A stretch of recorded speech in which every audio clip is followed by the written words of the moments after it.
Hello friends, मैं आशीष शर्मा हमारे और आपके इस प्यारे से चैनल EMC IQ में आपका हार्दिक स्वागत करते हैं। आज के इस वीडियो में हम बात करेंगे आपके जो कॉमन कैटेगरी है, जो मतलब आपका BSc सेकेंड ईयर। सबसे पहले बता देता हूँ, BSc सेकेंड ईयर मैथमेटिक्स में जो आपके थर्ड पेपर होता है, कौन सा होता है, मैकेनिक्स का, जिसमें आपके पास दो बुक्स है। एक तो आती है आपके पास डायनेमिक्स और एक आती है आपके पास स्टैटिक्स, यानी स्थिति विज्ञान और गति विज्ञान। तो हम स्थिति विज्ञान में आपका चैप्टर है कॉमन कैटेगरी, यानी सामान्य, क्या बोलते हैं हिंदी में तो मैं भूल गया, सामान्य कैटेगरी, ठीक है ना। कॉमन कैटेगरी या सामान्य कैटेगरी, ठीक है। तो उसके मैंने दो वीडियो पहले बना रखे हैं, जिसमें एक वीडियो उसमें बेसिक बता रखा है, दूसरा वीडियो में उसके 3 एग्जाम्पल करा रखे हैं। अब 4 एग्जाम्पल और बच रहे हैं उसके फर्स्ट पार्ट के। टोटल 7 एग्जाम्पल है, जिसमें से 4 एग्जाम्पल और अपने शेष है, तो उनको आज हम कंप्लीट करेंगे, ठीक है। और आपको पता है ये चैप्टर इंपॉर्टेंट है ही है। अब क्या, कैसे और किसमें क्या करना है, हम वो चीज़ लास्ट में बात करेंगे। पहले हम एग्जाम्पल कंप्लीट कर लेते हैं, ओके। हमारा जो फोर्थ एग्जाम्पल है, आप बुक साथ में लेके बैठ सकते हो, क्वेश्चन उसमें भी पढ़ सकते हो, और मैंने भी क्वेश्चन पूरा लिख रखा है, ठीक है। पहले एक बार क्वेश्चन रीड कर लेते हैं हम कि एक सामान्य कैटेगरी के, लेकिन आप एक चीज़ और मैं बता देना चाहता हूँ, पहले उन दोनों वीडियो को एक बार देख लें, फिर इस चौथे एग्जाम्पल पर आए, ठीक है। कि एक सामान्य कैटेगरी के एल लंबाई के एक भाग, एल लंबाई का एक भाग है कैटेगरी का, एक भाग के सिरों पर स्पर्श रेखाओं के जो झुकाव है, ठीक है। 2 सिरे है उसके, कोई भी कैटेगरी है तो उसके 2 सिरे, ए और बी मान लिए मैंने, और उसके उस पर स्पर्श रेखाएँ खींचेंगे तो उस पर झुकाव क्या है, अल्फ़ा और बीटा है। मतलब स्पर्श रेखाएँ खींचने पर क्षैतिज से जो झुकाव बन रहा है, कैसे बन रहा है अभी देखेंगे, मतलब एंगल जो बन रहा है वो क्या है, अल्फ़ा तथा बीटा है। यदि दोनों सिरे कैटेगरी के एक ही ओर हो, इस बार क्या कंडीशन रख दी कि दोनों सिरे एक ही ओर होंगे, तो सिद्ध कीजिए कि एक सिरे की दूसरे सिरे से ऊंचाई है। ये हमको प्रूव करना है कि ये ऊंचाई होगी, ठीक है। तो सबसे पहले तो बनाते हैं इसका डायग्राम।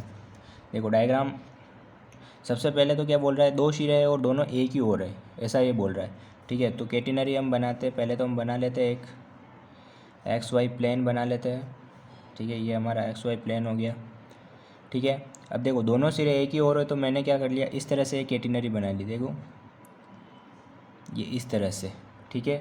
इस तरह से मैंने दोनों सिरे एक ही ओर ले लिया, जिसमें से इस सिरे को ले लिया मैंने A और इस सिरे को ले लिया मैंने B। आई चीज़ समझ में। तो मैंने क्या किया, एक एल लंबाई की कैटेगरी, और इसकी लेंथ कितनी है अपने पास, इसकी लेंथ है अपने पास, ये एल लंबाई की हमारी क्या हो गई, कैटेगरी हो गई, ठीक है। और इसका जो निम्न शिरा मान लिया आपने, जो पहले वीडियो देखोगे तो आपको पता चलेगा, एक होता है निम्न शिरा, उसको मैंने क्या मान लिया यहाँ से C, और इसकी जो लेंथ है इसको मैंने क्या मान लिया S, ठीक है। तो क्या हो गया, कैटेगरी के दोनों सिरे हो गए A और B, ठीक है। और ये इससे मिला हुआ एक इनका निम्न शिरा हो गया, ठीक है। और कैटेगरी की लेंथ हमको दे रखी है L लंबाई की। अब और क्या चीज़ दे रखी है हमको कि इसके स्पर्श रेखाओं के झुकाव अल्फा तथा बीटा है। स्पर्श रेखाओं के झुकाव, स्पर्श रेखाओं के झुकाव मतलब सिरों पर स्पर्श रेखाओं के झुकाव। सिरे कौन कौन से, एक तो A सिरा है, एक B सिरा। मतलब इसका मतलब ये कहना चाह रहा है ये कि B सिरे पर स्पर्श रेखाएं खींचते हैं एक बार तो अपन, तो ये B पॉइंट है, स्पर्श रेखा मतलब इससे बिल्कुल पॉइंट से टच होके जानी चाहिए।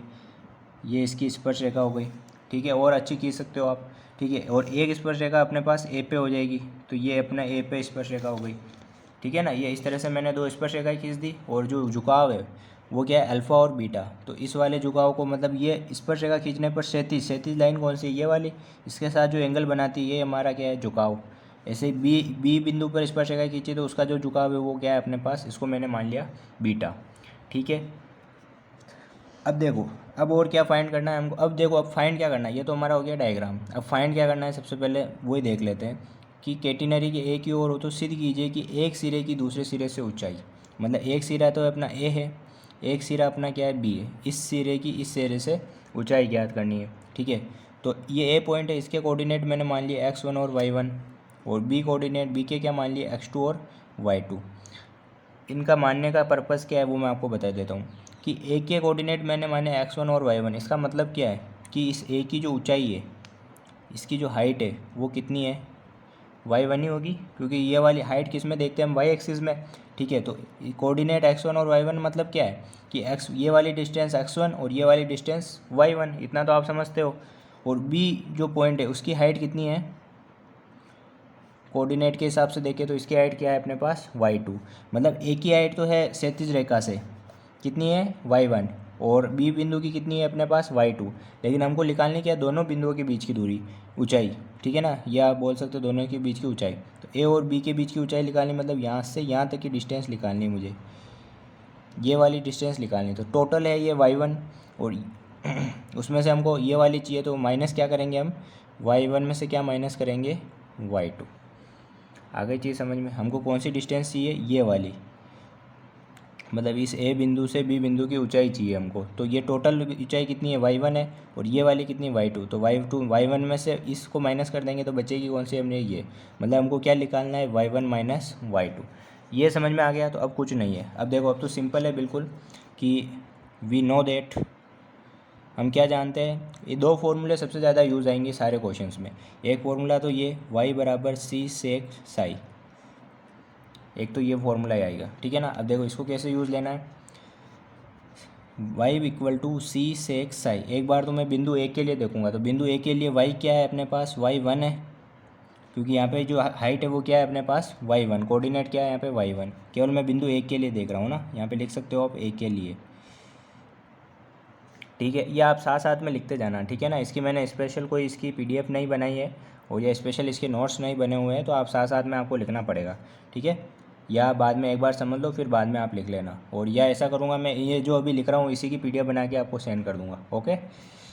कि ए के लिए तो क्या है, y1 है, ए पॉइंट के लिए देखें तो ये डिस्टेंस कितनी है, कोऑर्डिनेट क्या है, y की जगह y1 आ जाएगा, सी की जगह सी रहेगा, और सेक साई की जगह क्या आएगा। देखो साई क्या एंगल होता है कि उस बिंदु पर स्पर्श रेखा द्वारा बना क्षैतिज के साथ बनाया गया कोण क्या होता है, साई, मतलब इसमें क्या है अपने पास, अल्फ़ा है, ठीक है। बिंदु बी के लिए देखूँगा तो यही बात करें हम, बिंदु बी के लिए तो y2 के लिए क्या है, क्योंकि पॉइंट क्या है y2, बी के लिए क्या है अपनी डिस्टेंस क्या है, y2 है, और सी सेक, और इसके लिए साई की, इस पर जब स्पर्श रेखा खींची तो क्षैतिज से कितना एंगल बना रहे हैं, बीटा। तो ये अपने पास क्या हो गई, दो इक्वेशन हो गई। हमको निकालना क्या है, y1 माइनस y2, ठीक है। तो निकाल सकते हो आप y1 माइनस y2, y1 की क्या वैल्यू है, सी सेक अल्फ़ा माइनस सी सेक बीटा।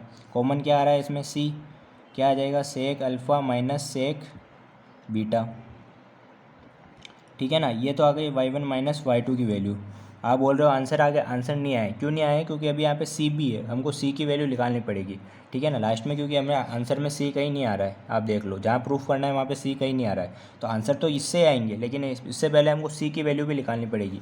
और सी की जो वैल्यू है वो कौन सा फॉर्मूला देंगे, एक और फॉर्मूला हम जानते हैं, क्या जानते हैं हम, क्या फॉर्मूला जानते हैं, एस बराबर सी टेन साई, ये फॉर्मूला। और यार एक तो ये फॉर्मूला बहुत इंपॉर्टेंट है, y बराबर सी सेक साई, और एक ये वाला फॉर्मूला s बराबर सी टेन साई, जो हमने पहले वाले वीडियोस में डिस्कस कर रखी है, ठीक है ना। अब ये फॉर्मूला हम पहले लगाएंगे बिंदु ए के लिए, बिंदु ए के लिए। तो बिंदु ए के लिए s की वैल्यू क्या रहेगी, बिंदु ए यहाँ पे, तो बिंदु ए के लिए s की वैल्यू ये रहेगी कि ये निम्न बिंदु से लगाकर ए बिंदु तक की जो डिस्टेंस है ना, वही क्या कहलाती है, s। तो यहाँ पे देखो इस सी बिंदु से लगाकर ए बिंदु तक की दूरी कितनी है, s प्लस एल। तो s की जगह क्या आ जाएगा, s प्लस एल, सी की जगह सी रहेगा, और 10 साई की वैल्यू क्या आएगी इसके लिए, अल्फ़ा। आगे चीज़ समझ में। ऐसे ही बिंदु बी के लिए देखें, यदि हम यही चीज़ हम बिंदु बी के लिए भी देखें तो क्या आएगी अपने पास, बी पॉइंट ये रहा, तो इसकी इस निम्न बिंदु से दूरी कितनी है, s इक्वल टू सी 10, क्या आएगा इसके लिए एंगल बीटा। इस वाले इक्वेशन में से इसको माइनस करूँगा तो s प्लस एल में से s माइनस करूँगा तो क्या बचेगा, l, और इसमें से इसको माइनस करूँगा तो c तो आ जाएगा कॉमन, और क्या आ जाएगा 10 अल्फ़ा माइनस 10 बीटा। आगे चीज़ समझ में। यहाँ से c की वैल्यू निकाल सकता हूँ मैं, क्या आएगी, l upon 10 alpha minus 10 beta. इस c की वैल्यू को मैं कहाँ पुट करूँगा, इस इक्वेशन में, ठीक है, कर दो पुट। क्या है इक्वेशन कि y1 minus y2 equal to सी की वैल्यू क्या है, l upon 10 alpha minus 10 beta. यहाँ पे क्या आ रहा है, सेक अल्फ़ा माइनस सेक बीटा। अब इसको आप सोल्व कर सकते हो, अब तो बस सोल्व करना है और कुछ नहीं करना है। एल की जगह एल ही चल रहा है, 10 अल्फ़ा को क्या लिखता हूँ मैं, sine alpha divide by cos alpha, और ये क्या आ जाएगा, sign beta upon cos beta. इधर क्या चल रहा है, 1 अपॉन कोस अल्फ़ा, सेक को लिख सकते हैं 1 अपॉन कोस, और सेक बीटा को 1 अपॉन कोस बीटा। देखो दोनों का एलसीएम ये आएगा, cos alpha cos beta, cos alpha और कोस बीटा ये तो हो जाएंगे कैंसिल, ठीक है। ये एल चल ही रहा है, यहाँ पे एलसीएम आएगा तो क्या बच जाएगा, cos beta minus cos alpha, ठीक है, एक तो ये बच जाएगा। और डिवाइड में क्या चल रहा है देखो, डिवाइड में एलसीएम से एलसीएम कट गया, यहाँ पे क्या बनेगा साइन अल्फ़ा और cos beta minus sign beta और कोस अल्फ़ा, ये चीज़ हमारे पास आ रही है। इसके आगे सोल्व करूँगा तो देखो यहीं सोल्व कर रहा हूँ इसको,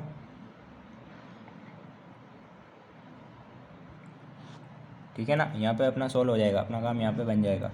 देखो एल है अपने पास, क्या है अपने पास, एल तो एज इट इज़ है, ये एल एज इट इज़ है।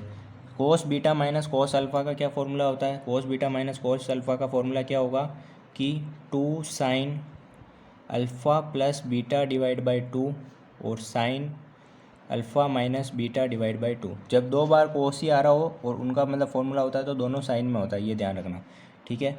और डिवाइड में क्या चल रहा है देखो, sine alpha cos beta minus cos beta sine alpha cos beta minus sign beta cos alpha, ये किसका फॉर्मूला है, ये फॉर्मूला है अपने पास साइन अल्फ़ा माइनस बीटा का। किसका फॉर्मूला है ये, साइन अल्फ़ा माइनस बीटा का, ठीक है। और इसको ही अब मुझे क्या करना है, इसको भी एक्सपांड करके लिखना है। कैसे एक्सपांड कर लिखूँगा, देखो एक चीज़ आप जानते हो कि साइन 2 थीटा बराबर क्या होता है 2 साइन थीटा कोस थीटा। तो यहाँ पे हमारे पास क्या है sine alpha minus beta, two theta की जगह क्या है अल्फ़ा माइनस बीटा, तो इसको मैं ऐसा लिख सकता हूँ 2 sign alpha minus beta divide by 2 और cos alpha minus beta divide by 2। Divide में 2 क्यों आया, देखो यहाँ पे 2 थीटा था तो थीटा क्या हो गया, आधा हो गया, थीटा थीटा ही रह गया। तो यहाँ पे थीटा अपने पास क्या अल्फ़ा माइनस बीटा, तो उसका भी हाफ और हाफ ही रह जाएगा, ठीक है। मतलब इसकी जगह मैं क्या लिख सकता हूँ, ये वैल्यू रख सकता हूँ। तो ये वैल्यू मैं यहाँ रखूँगा कि 2 sign alpha minus beta divide by 2 और cos alpha minus beta divide by 2। ये 2 से 2 कैंसिल हो गया, साइन से साइन कैंसिल हो गया, माइनस वाला एल चल रहा है, साइन अपॉन कोस क्या हो जाएगा 10, और थीटा क्या चल रहा है अपने पास 10 कैसे हो जाएगा, आप ध्यान नहीं लगा रहे हो, ये प्लस है और ये माइनस है, ठीक है ना, सॉरी।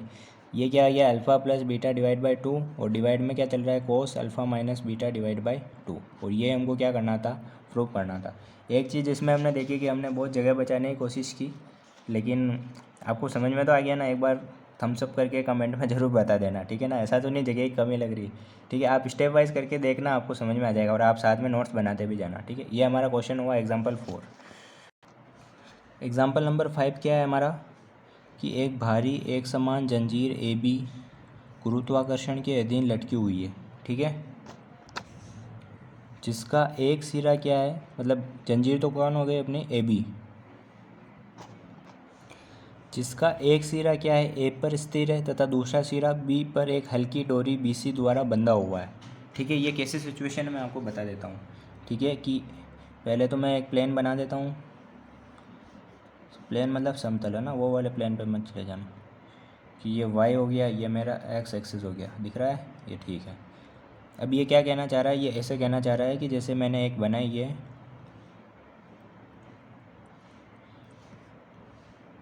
कि ये बिंदु तो ले लिया मैंने ए, ठीक है, और ये बिंदु ले लिया मैंने बी। अब क्या कह रहा है, जंजीर है, यदि एक भारी एक समान जंजीर ए और बी गुरुत्वाकर्षण के अधीन लटकी हुई है, ये जंजीर लटकी हुई है, जिसका एक सिरा ए पर स्थिर है, यहाँ पे मैंने स्थिर कर दिया है, तथा दूसरा सिरा बी एक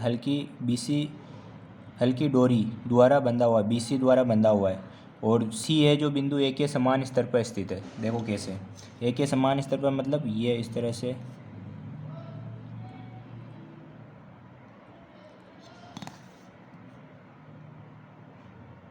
ये इस तरह से बंधा हुआ है, ये डोरी है और ये हमारी क्या है जंजीर है। ए बी तो हमारी क्या है जंजीर है और बी सी हमारी क्या है डोरी है, ठीक है। जंजीर तथा डोरी की लंबाइयाँ इस प्रकार है कि सिरे ए तथा बी क्षैतिज से क्रमशः 60 डिग्री और 30 डिग्री के कोण बनाते हैं। कि सिरे ए तथा बी, सिरा ए की बात करें, ये सॉरी कि सिरा ए है वो क्या बनाता है 37 से 60 डिग्री का कोण। 37 से 60 डिग्री का कोण मतलब इसका मतलब मैंने आपको पहले भी बताया कि जब ए पर अपन स्पर्श रेखा खींचेंगे, ये मैंने ए पर स्पर्श रेखा खींची तो जो ये एंगल बनाएगा वो क्या है 60 डिग्री।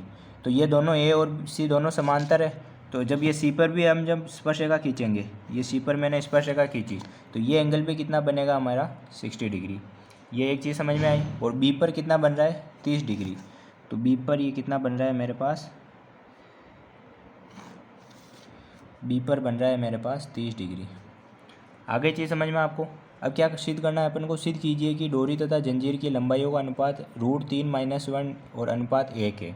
ठीक है, मतलब इसकी लेंथ निकालनी है मुझे ए बी, एक्चुअल में मुझे निकालना क्या है, एक्चुअल में मुझे निकालना है A B divide by B C. ये अनुपात हमको निकालना है कि ए बी की length divide by B C की लेंथ, ये हमको निकालना है क्वेश्चन सॉल्व। ठीक है, तो यहाँ तक आपको समझ में आया डायग्राम। अब तो बहुत आसान है, वही फॉर्मूले यूज़ लेना है जो हमने पिछले क्वेश्चन में लिए, कि हम जानते हैं कौन सा फॉर्मूला, एस बराबर सी टेन साई, ये फॉर्मूला हमने लिया था पिछले क्वेश्चन में। ठीक है, एक बार मैं बिंदु ए के लिए, किसके लिए देखूंगा, बिंदु ए पर, बिंदु ए पर देखूंगा। तो देखो बिंदु ए के लिए एस क्या होगा, बिंदु ए के लिए एस क्या मान लूँगा मैं, S1। ठीक है ना, जैसे मैंने ये लेंथ, ये अपना निम्न बिंदु हो गया, ये वाली लेंथ मान ली मैंने S1, ये वाली जो लेंथ मान ली इस बिंदु सी से बिंदु बी की, ये S2 मान ली मैंने। आगे चीज़ समझ में आपको, और ये अपनी BC है ये। तो बिंदु ए के लिए एस क्या हो जाएगा, S1 equal to C as it is है, टेन कितना हो जाएगा अपने पास 60 डिग्री, क्योंकि 37 से कितना एंगल बना रहा है 60 डिग्री। तो S1 equal to C, ten 60 की वैल्यू क्या है √3, ये तो आ गई वैल्यू अपने S1 की। ऐसे ही बिंदु बी पर देखूंगा मैं कि बिंदु बी पर, बिंदु बी के लिए एस क्या हो जाएगा अपने पास S2 equal to C as it is है, टेन की वैल्यू क्या आ जाएगी 30 डिग्री, तो S2 की वैल्यू क्या आ जाएगी सी, और टेन 30 की वैल्यू 1/√3, तो ये क्या आ जाएगा सी डिवाइड बाई √3। अब मैं यहाँ से क्या निकाल लूँगा, जंजीर की, क्योंकि मुझे क्या चाहिए, ए और बी टोटल लंबाई चाहिए, मतलब जंजीर की कुल लंबाई क्या निकालूंगा यहाँ से, जंजीर की कुल लंबाई। तो जंजीर की कुल लंबाई क्या होगी, S1 प्लस S2 ये होगी। तो S1 की वैल्यू क्या है अपने पास सी √3, और S2 की वैल्यू क्या है अपने पास सी डिवाइड बाई √3। एलसीएम लूँगा तो कितना आ जाएगा, ये √3 से मल्टीप्लाई होगा तो 3C प्लस सी कितना हो जाएगा 4C डिवाइड बाई √3। ये तो अपनी किसकी वैल्यू आ गई, S1 प्लस S2, या आप ऐसा भी बोल सकते हो ये ए बी की वैल्यू आ गई, मतलब ए बी तो हमने निकाल लिया। अब हमको क्या चाहिए, केवल बी सी चाहिए, सिंपल सी बात है। तो देखो बी सी कैसे निकालेंगे, बी सी कौन सा है अपने पास, ये वाली जो लेंथ है, ये इस डोरी की जो लेंथ है ये अपने पास बी सी है। ठीक है ना, अब बी सी कैसे निकालेंगे वो चीज़ ध्यान रखना कि जो इस A1 के मैंने कोऑर्डिनेट मान लिया x1 और y1, और बी के कोऑर्डिनेट मान लिए मैंने x2 और y2। आगे चीज़ समझ में, y1 कोऑर्डिनेट मानने का, देखो ये भी इसके पैरेलल ही है, मतलब सी के भी यही कोऑर्डिनेट होंगे।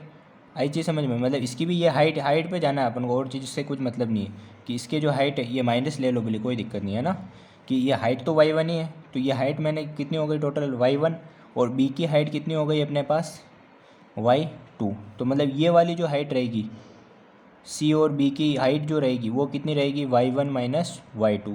ये तो आपको समझ आई गई है, आ गई ना चीज़ समझ में, ये हाइट कितनी रहेगी।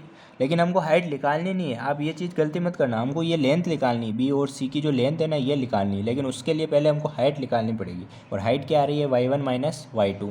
ठीक है, तो सबसे पहले y1 निकालना पड़ेगा, फिर y2 निकालना पड़ेगा, फिर हमको y1 माइनस y2, और y1 और y2 कैसे निकालते हैं आपको पता ही है, y बराबर हम क्या जानते हैं सी सेक साई, ये भी हमने पिछले वाले क्वेश्चन में पढ़ा है।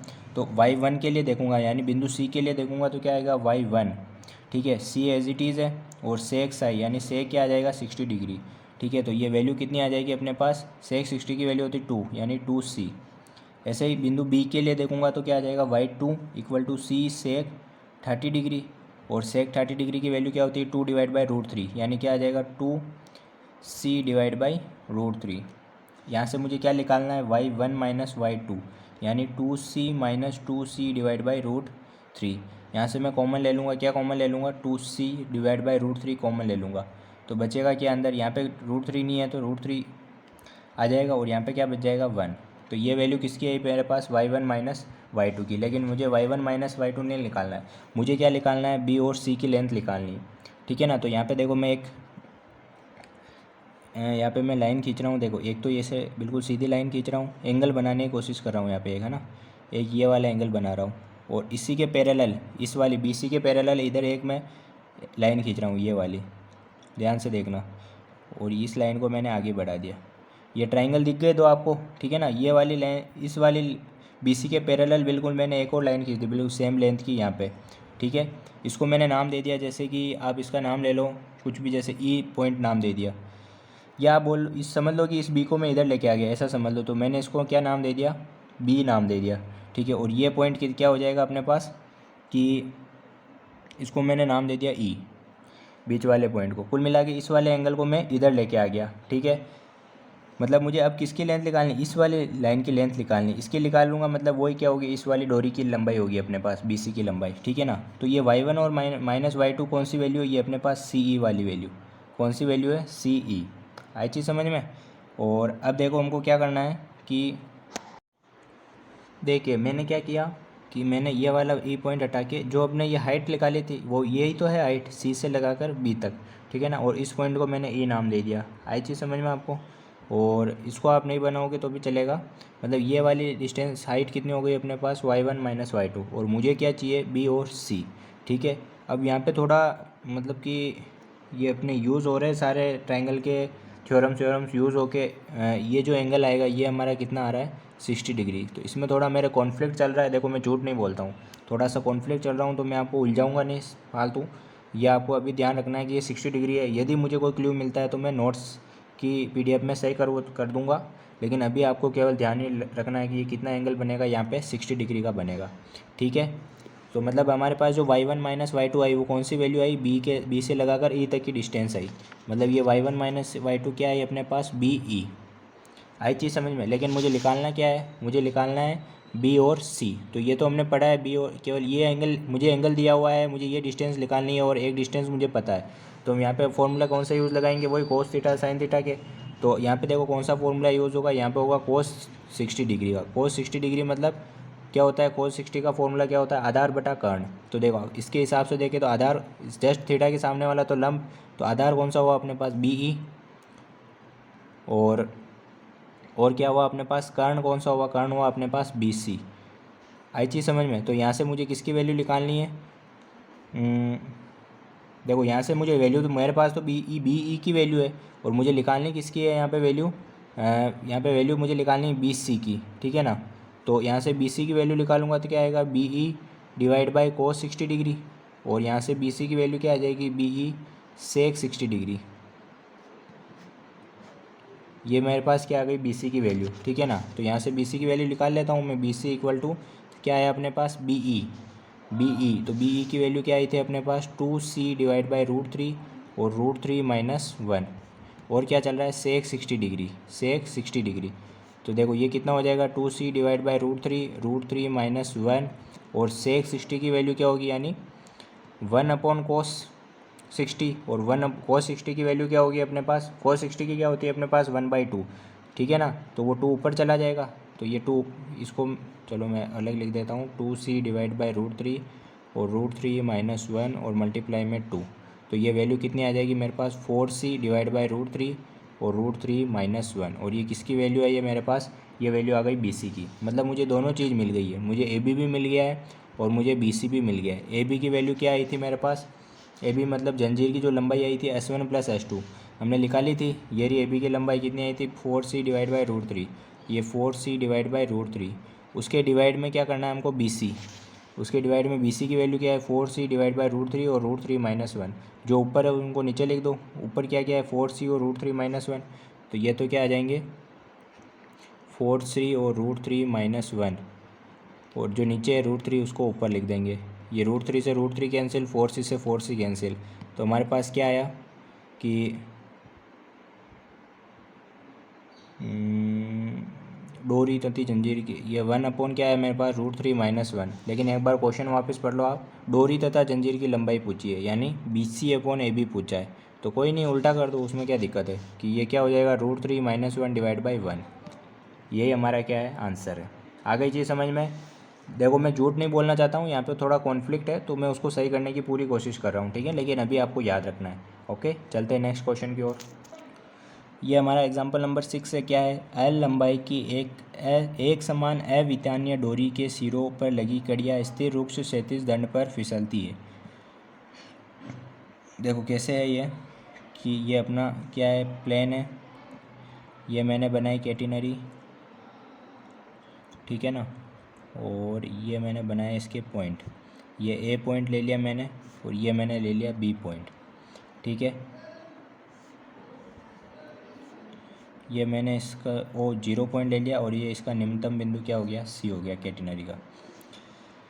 क्या है, एल लंबाई की एक समान अवितानीय डोरी के सिरों पर लगी कड़ियाँ, यहाँ पे कड़ियाँ लगी हुई है, ये एक कड़ी लगी हुई है, ये दूसरी कड़ी स्थिर रुक्ष क्षैतिज दंड पर फिसलती है जिसका घर्षण गुणांक क्या है, म्यू है। सिर कीजिए कि ये सिरे विरामावस्था में निम्न दूरी पर होंगे। हमको क्या निकालनी है, ए से लगाकर बी तक की दूरी निकालनी है।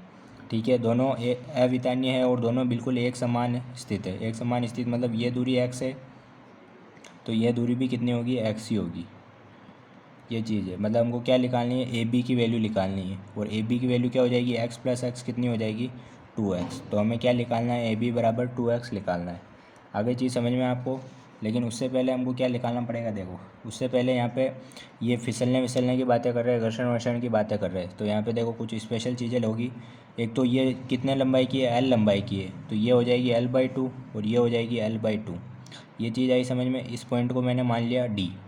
आगे और अब देखो ये जो बी पॉइंट है, ये जैसे मैंने बी पॉइंट ले लिया, इस पर मैं देख रहा हूँ कि जैसे इस बी पॉइंट है तो यहाँ पे जैसे फिसलन हो रही है तो यहाँ पे घर्षण बल लग रहा है, तो घर्षण बल लग रहा है इस साइड में, घर्षण बल लग रहा है, उसको मैं क्या लिख रहा हूँ, F बराबर म्यू आर। ये तो हमारा हो गया घर्षण बल। ठीक है, और इस पर जब मैं स्पर्श रेखा खींच रहा हूँ, जब ये स्पर्श रेखा मैंने इस पर खींची बी पॉइंट पे, ये मैंने इस पर स्पर्श रेखा खींची, तो ये स्पर्श रेखा के, और एक तो ये स्पर्श रेखा तथा कि मतलब कि मैं आपको समझाना चाह रहा हूँ, ये स्पर्श रेखा और एक अभिलंब प्रतिक्रिया बल भी लगता है। किधर लगता है वो, बिल्कुल अभिलंब पे लगता है। तो ये अभिलंब प्रतिक्रिया बल हो गया, ये हो गया हमारा आर। ठीक है, ये स्पर्श रेखा की दिशा में कौन सा बल लगता है, हमारा परिणामी बल। परिणामी बल और अभिलंब प्रतिक्रिया बल के बीच में जो एंगल बनता है वो क्या बनता है, हमारा लेमडा। ये कौन सा एंगल बनता है, हमारा लेमडा। तो ये वाला एंगल कितना हो जाएगा, हमारा 90 माइनस लेमडा। तो ये वाला एंगल भी कितना हो जाएगा, हमारा 90 माइनस लेमडा। और इस एंगल को हम किससे डिनोट करते हैं, साई से। ये आगे चीज़ समझ में आपको। ये आर लग रहा है अभिलंब प्रतिक्रिया बल, और स्पर्श रेखा की दिशा में हमारा कौन सा बल लगता है, परिणामी बल। तो परिणामी बल तथा अभिलंब प्रतिक्रिया बल के मध्य एंगल कितना होता है, लेमडा। उसको हम क्या बोलते हैं, लेमडा। ठीक है ना। और ये लेमडा हो गया तो ये कितना हो जाएगा, 90 माइनस लेमडा, और ये भी कितना हो जाएगा, 90 माइनस लेमडा, जिसको हम किससे डिनोट करते हैं, साई से डिनोट करते हैं। तो कितने बल यहाँ पे कार्य कर रहे हैं एक बार देख लेते हैं। तो यहाँ पे एक बल तो हमारा कर रहा है कि ए बी के लंबवत अभिलंब प्रतिक्रिया बल, अभिलंब प्रतिक्रिया बल, जिसको हम किससे डिनोट कर रहे हैं, आर से, जो किधर लग रहा है, ऊपर की ओर लग रहा है। दूसरा जो यहाँ पे हमारे कर रहा है वो कौन सा हो रहा है कि यहाँ पे क्षैतिज दंड के बाहर की ओर, क्षैतिज दंड के बाहर की ओर घर्षण बल, जो कितना लग रहा है, F बराबर म्यू आर। आगे चीज़ समझ में आपको। और एक जो ये जो म्यू है वो क्या होता है, घर्षण गुणांक। म्यू होता है जो क्या होता है हमारे पास, घर्षण गुणांक, जिसकी वैल्यू क्या होती है, म्यू बराबर 10 लेमडा। ठीक है, और जो लेमडा होता है वो क्या होता है, अभी हमने समझा कि बल आर तथा म्यू आर का परिणामी,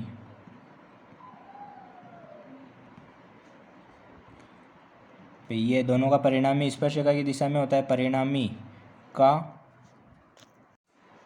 परिणामी का किसके साथ एंगल बन रहा था, अपने आर के साथ। ठीक है, लाइट चली गई, कोई नहीं, एंगल बना के रहेंगे हम।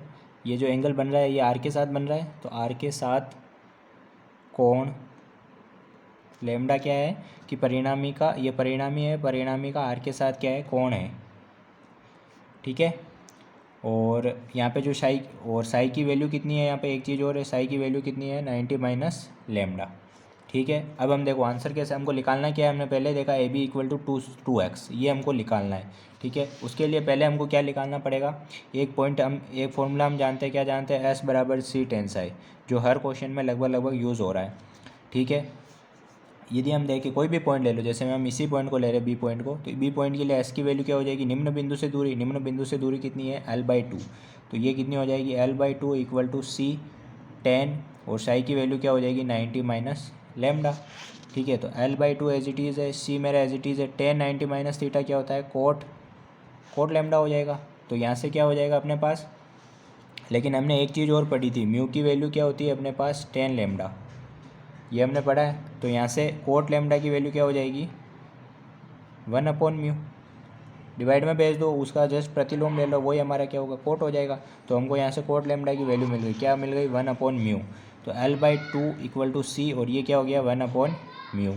तो यहाँ से मुझे यहाँ से L की वैल्यू निकाल लो। तो L की वैल्यू क्या निकलेगी यहाँ से, L इक्वल टू 2c, देखो L एज इट इज़ है, 2 को इधर भेज दूंगा, डिवाइड बाई म्यू।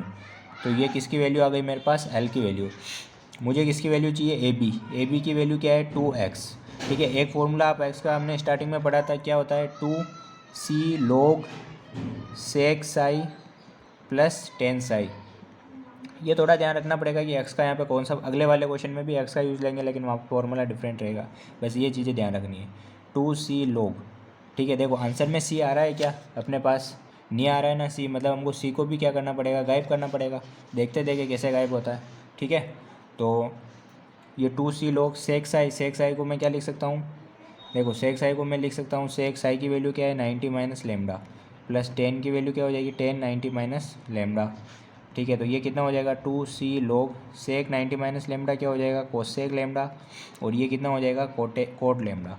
ठीक है, तो ये 2c, ये log मेरा एज इट इज़ है, कोसेक लेमडा यानी कोसेक थीटा का एक फॉर्मूला होता है, कोसेक स्क्वायर थीटा बराबर 1 प्लस कोट स्क्वायर थीटा। तो ये रूट उधर चला जाएगा, मतलब इसकी वैल्यू क्या हो जाएगी, 1 प्लस कोट स्क्वायर लेमडा, और कोट लेमडा की वैल्यू एज इट इज़ रहेगी ये कोट लेमडा। आ गई चीज़ समझ में। ठीक है, अब यहाँ से देखो आप यहाँ से c की वैल्यू निकाल लो। ठीक है ना, यहाँ से आप c की वैल्यू निकाल लो कि c की वैल्यू क्या होगी, यहाँ से L म्यू डिवाइड बाई 2। तो यहाँ पे देखो मैं रख दूंगा, पुट कर दूंगा यहाँ पे, 2 की जगह 2 ही है, c की जगह क्या आ जाएगा अपने पास, L म्यू डिवाइड बाई 2। ठीक है, इस 2 से 2 तो कैंसिल हो गया, अंदर क्या चल रहा है अपने पास, 1 प्लस कोट स्क्वायर लेमडा, यानी 1 प्लस, देखो कोट की वैल्यू क्या आई थी अपने पास, 1/μ, तो कोट स्क्वायर है तो क्या हो जाएगा, 1/μ स्क्वायर, प्लस कोट लेमडा की वैल्यू क्या है, 1/μ। और ये हमको क्या करना है, प्रूफ करना है। क्या प्रूफ करना था हमको, mu L 1/μ plus √1 plus 1/μ square. और ये हमको क्या करना है, प्रूफ करना है कि दोनों सिरों के बीच की दूरी क्या होनी चाहिए, म्यू L लॉग भी चल रहा है ना, लॉग को मत भूल जाना यार, लॉग चल रहा है, ठीक है ना, मैं भूल गया, ये लॉग चल रहा है। आगे चीज़ समझ में, चलते हैं नेक्स्ट क्वेश्चन की ओर। देखो एग्जांपल नंबर 7 क्या है हमारा, कि L लंबाई की एक समान जंजीरें, ठीक है, के सिरों की कड़ियाँ एक ही ऊर्ध्वाधर समतल में स्थित है। तो पहले हम ये बना लेते हैं कि ये जैसे मैंने ये जंजीर है जिसके दोनों सिरों इस तरह से आ गए और एक ही समतल में स्थित है। ठीक है, और ये मैंने बना लिया प्लेन। ठीक है, और क्या चाहिए कि इसको मैंने सिरों को मान लिया, ए मान लो, इसको बी मान लो, कोई दिक्कत नहीं, कैसे भी मान लो। ठीक है, ये हमारा क्या हो गया, 0 मूल बिंदु, ये हमारा निम्न बिंदु हो गया सी। L लंबाई की है, मतलब ये L/2 हो जाएगा, ये L/2 हो जाएगा। ठीक है, इस पॉइंट को मैंने क्या मान लिया, D मान लिया।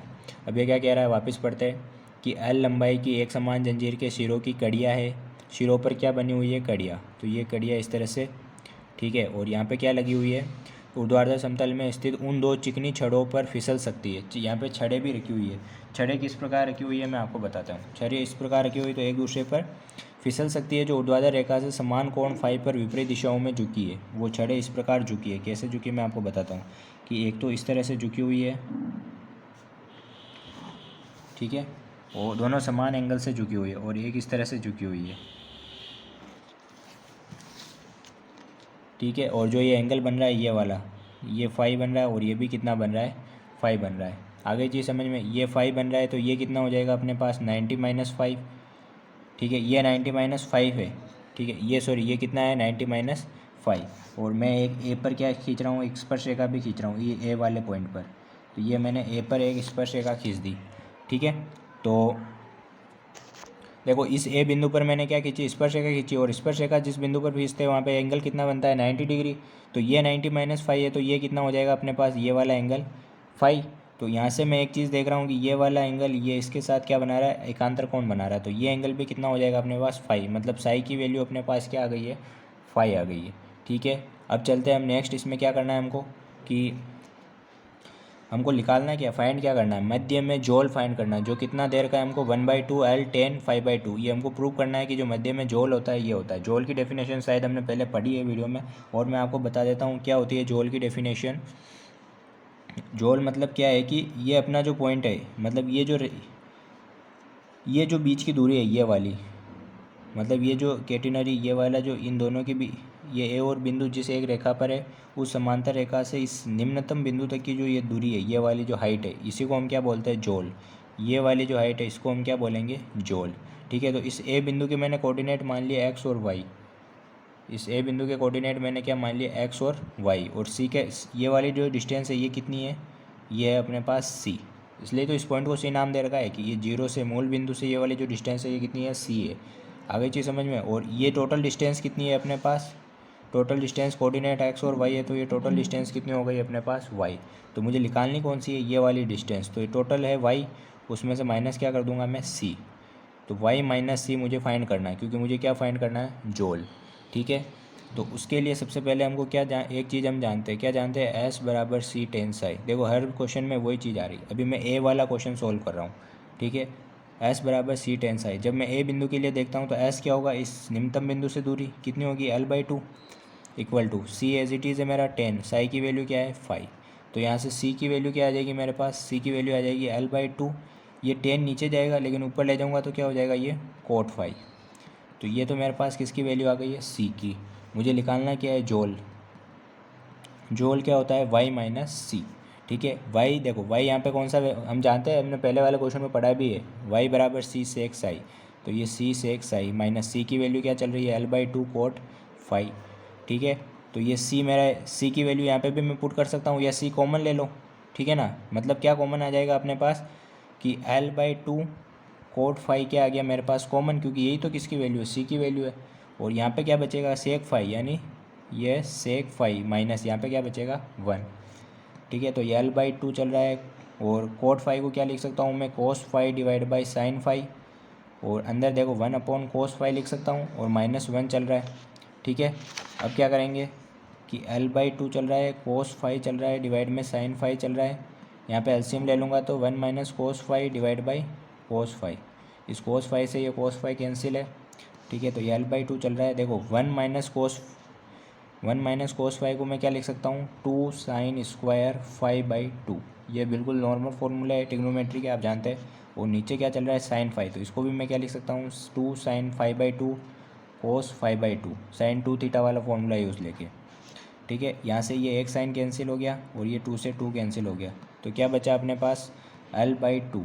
और ऊपर देखो एक साइन बच रहा है, नीचे कोस बच रहा है, दोनों की थीटा सेम है, तो ये साइन अपॉन कोस क्या हो जाएगा, tan 5/2।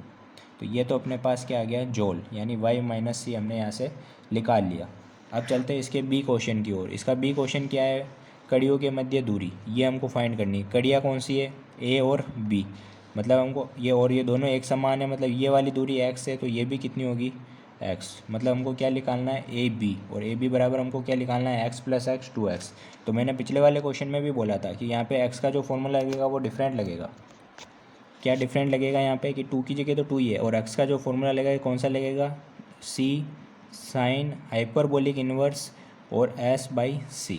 ये वाला फॉर्मूला यहाँ पे अप्लाई करते हैं। ठीक है ना, ये ध्यान रखना। मतलब एक्स का एक फॉर्मूला ये भी होता है, सी साइन हाइपरबोलिक इन्वर्स S/C। और ये सारे फॉर्मूले फर्स्ट वाले वीडियो में है। ठीक है, तो ये 2 सी की वैल्यू हमने निकाली थी, क्या निकाली थी यहाँ से, देखो L/2 cot 5।